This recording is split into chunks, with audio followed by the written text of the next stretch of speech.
I'm Justin Lesniewski, and this is a Caltrans News Flash. Every day, thousands of highway workers risk their lives just by going to work and serving the public. Our first conductor is northbound 55. George Negrete is one of those employees. He operates a shadow vehicle that follows trash trucks and sweepers as they combat litter on the highway.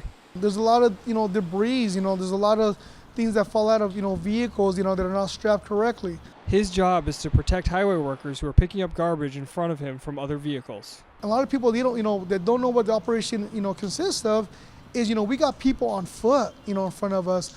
So if you're not slowing down for us and respecting us, then pretty much you're not respecting the people that, that we have on foot over there. So it could be very hairy. Negrete sees a lot of distracted drivers while he's on the job. That's anywhere from the person eating the sandwich, to the person being on the phone, to the lady doing the makeup, to the mother yelling at the kids in the back seat, not paying attention, driving. So there's a lot of distractions out there. Behaviors such as these have led to major incidents across the state, causing serious injuries and, in some cases, fatalities to highway workers.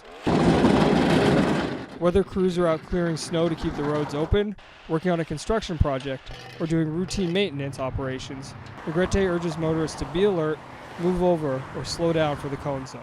If you see amber lights, if you see the yellow trucks, if you see the attenuator down, that means, we got, there's an operation going, be cautious of, what's going on for yourself and for us. Safety is the priority, so Negrete can return home safely to his wife and 3 daughters. Family to me is, it's very important, man. So that they're always on my mind, and I want to keep it that way. I'm coming home to them every day and every night. Highway construction and maintenance is one of the most hazardous jobs in California, but you can help keep our highway workers safe. Since 1921, nearly 200 Caltrans employees have lost their lives on the job.